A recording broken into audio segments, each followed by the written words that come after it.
All right. Hey, it's game week, and the interview series rolls on, and we get to talk to Haley Hoang today before the Jacks take off for SMU. 3 matches that count in the standings, tournament 1 this weekend.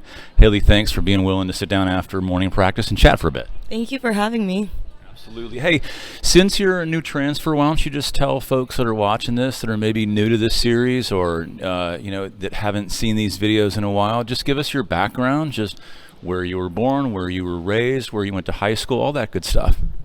So I was born in Plano, Texas. I'm the youngest out of 4 kids. I went to high school at Plano West Senior High School, and I just recently transferred here from Northwestern State. So it's my 2nd semester at SFA. So now, when in all of that, when you were growing up in Plano, when did you first pick up a volleyball? I'd probably say I was pretty young because I think I was maybe, 6 or 7, just since I followed in my sister's footsteps, and she grew up playing volleyball, and my dad coached then and coaches now. But so I was basically just copying her and following her and them when they're in the gym. So I was just tagging along and playing with them, really. So when you were 6, 7, and then got on to junior high, did you always kind of settle in on the back row, or did you ever play any other position while you were growing up? I think I played on an 11s team. No, I did. I played on an 11s team when I was 9, and I was a setter and right side. So I played all the way around, and then I got to my 12s year, and I played outside all the way around. And it wasn't really till my 13s year, so that's probably 7th grade maybe, when I started just sticking to the back row. Awesome. Yeah, that's usually the trip, is that players coming up have played all sorts of other positions. Okay, so this is going to be fun because I brought flashcards. Okay, we're going to no. Math for, well, occasionally math gets into these, yeah, but not today, no. Okay, so here's what we're going to do. Hold this for just 1 second. Okay.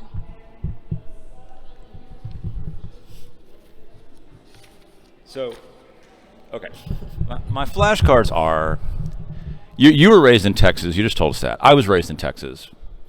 I love living in Texas. I assume you love living in Texas. Too. Yeah. I love. So we're Texans through and through. So we love everything about Texas, okay? But this is the way that Haley's position is normally pronounced in the South, okay? Libero, right? Libero, all right? But I don't know that that's really the right way. I mean, is that how when people ask you what position do you play and you pronounce it, do you say libero? Usually. Okay, so libero. Okay, so in the South we say libero. I'm not so sure that's the right way to pronounce this word. It's French, by the way. If you haven't heard, did you not know that? Okay, it's French. Okay, so look. First of all, we're going to throw this on the floor. Okay, some people pronounce it like this. Okay, libero. Okay, libero. Now, if you listen carefully, though, to Karts Karai call games, if you listen to Paul Sunderland call games, if you listen to the Big Ten, that's actually not the right way to say it either. It's actually 3 syllables with the 2nd syllable fast, libero. Okay, so those of you on the broadcast know that I usually just say libero, but I'm making the switch. I'm going to try and call this position libero this year. Good or bad? Good, great. You're trying to, keep up with the times, I guess. Yeah, I'm trying to keep up with the times. So it's weird because that we often call it one thing. Everybody knows what you're talking about, but you'll hear it pronounced all different ways. One thing, though, that I do want to talk about is, I'm throwing all my stuff on the floor. I promise, D-Hump, I'm going to clean up here. But you notice that, you're coming off practice, you're wearing a T-shirt. I normally do these interviews, in, pants, slacks, a nice polo. But you know what? Yeah. No, you're not underdressed. We don't need any stinking rules, is my point. Okay? I mean, right? I mean, it's our interview, right? Right. Right. So we don't need any stinking rules. We don't need any stinking rules about I got to wear a polo to do an interview. What kind of stinking rule is that? But one thing I want you and I to do is I want us to talk about the Libero rules.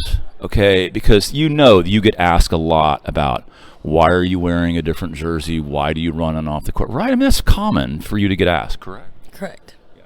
Okay. So first off, tell the folks about libero rules for attacking. Attacking. Yeah. So, like, technically, liberos can attack from the back row, but I'm pretty sure you're not allowed to cross, like, the plane of the net. So if you can't, well, you usually, when you jump, most people are probably going to do that. So we don't really hit for that reason. I mean, I've seen it happen before, but it's not common. Right. So liberos aren't allowed to make contact with an attack at above the plane of the net. Okay, so that's one thing. That's why you don't see, Haley in attack formation. It's a designated defense. Okay, but in terms of setting too, there are also rules about your behavior inside the 10-foot line, whether you play the ball above your head or below. Explain that. So basically, if the setter takes the first ball, usually I'm the one to go set the next ball. But if I'm in front of the 10-foot line, I can only use my platform, because if I were to take it with my hands, the hitter would have to stay on the ground and not jump. Otherwise, it'd be called over. So, yeah. Perfect. That's a rule that a lot of people maybe aren't aware of that are new to volleyball, or it's the beginning of the season, so we have a lot of new fans and things. And sometimes you see that called on a crazy play where the first touch isn't so clean, and then it has to sort of shank over to the libero, and you've got to be careful about playing the ball below. So, right, liberos are kind of taught, right, that in situations like that, like if you're covering off a block, to always have your platform low, so that if you get kind of one of those crazy situations, you play the ball below rather than above, right? Right, except for usually if we're covering, we'll take the first ball, so it doesn't matter if we take it with our hands or our platform. But yeah, just that second ball. Right. The rule applies to setting the second contact. Okay. And so then one of the things that you get asked about a lot is just the rotations and the way that liberos substitute in and out. And it's different based upon whether you're serving or not. I mean, there can be the libero can serve or not serve. In our case, Haley tends to serve. So wouldn't you agree? Right. And again, we got graphics today. This is kind of the typical setup, if you look at that, of how an offense starts out in what's called rotation one. So I'll let you look at that. You know what that looks like. The middle's in the middle, opposite each other.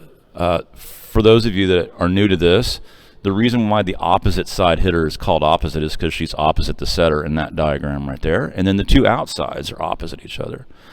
So, using this, at the beginning of the match, explain, when you come in the match, who you're, subbing for, in this picture. Most of the time, I'll go in for the middle blocker, because we usually don't want them receiving and playing defense unless they just served and need to go in and play defense.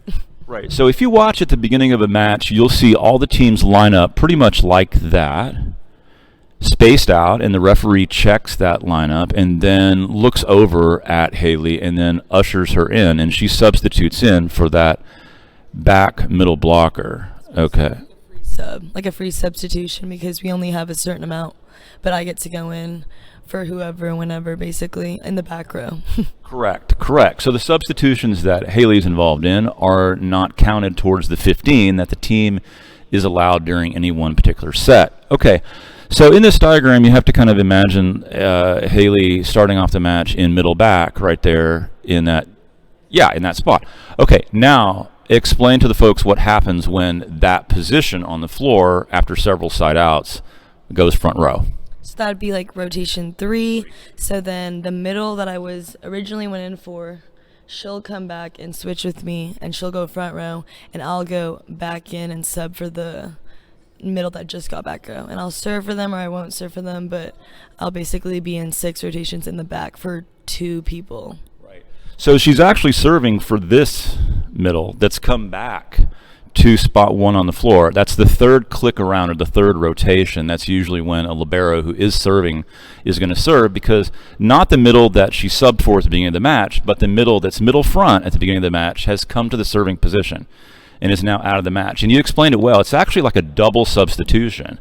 you don't see it that way on the floor. You just see Haley kind of shift back over to serve. And basically what's happened is there's been a double substitution, and now she's back in position right back and then go across. Then this is also why in this diagram you see in our offense 2 substitutions at a time when the setter comes front, because when the second setter comes front, then the right side is opposite and there's a second right side. That's why in a 6-2 there's usually a right side coming in with the setter. So we wanted to kind of explain all that to folks to kind of get all that down. And I remarked to you about jersey colors. Go through all that. We've got a bunch of new. So the Libero wears a different jersey because of all of the complication that we just tried to explain to you. Right. So basically, our jerseys just have to be very differentiated from the other ones. Usually, it's like a nice bright color that's very visible and easily seen.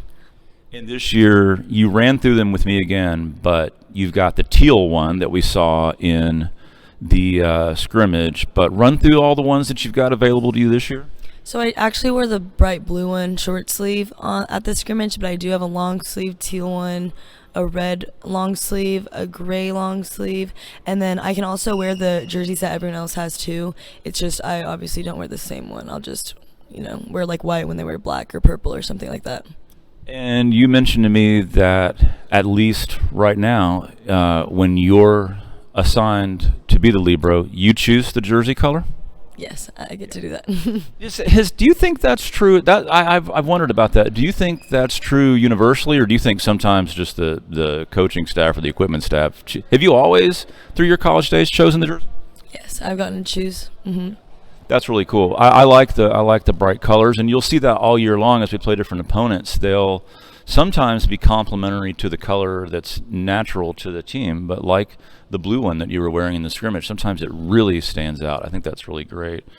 Let me ask you this, though, about your position. If you were at a camp, which I know you've been at camps and things, if you saw a young middle school girl, kind of like you told me that you started playing, on the back row exclusively when you were 11, 12. Think about a girl that age who wants to play your position, mm-hmm. who sees you and says, I want to do that. I want to be a back row player. I want to be a libero. What's the first thing or first skill that you would teach them to master? If they want to be a libero? Right. Passing and defense, really serve receive. Those are the main 2 things. But honestly, I just think it's good to be an all-around player and be able to do everything. I like to set, and so I get to use that in games and in practice and stuff like that, and it becomes useful, so that's nice. And just really being all-around player is good for any position. So if you're watching that young girl passing in practice, what are the things that you're watching for that maybe as a camp director or a coach for a club team that would be 11s, 12s, when you're watching those young girls pass, what are the things that you might be looking for to help solidify in them? Probably their angles. Passing is a lot about angles and moving your feet, but also communicating with others around you. Are you comfortable passing with other people? Are you confident? But also, do you make them feel confident when they're passing as well? Great stuff for young players there. And then last, we mentioned with Audie last week that Audie was at 900 career digs, and so soon we'll go past 1,000, and we've already begun prepping for that. But I had to go back. You are at 875 for the 3 years that you spent in Louisiana. So thoughts about that soon, you may very well eclipse 1,000 digs as a collegiate athlete. I just think it's super exciting. I mean, I didn't know exactly what number I was at. But yeah, I guess I'm just excited to keep being back there and helping my team out. And if the stats go my way, then that's awesome.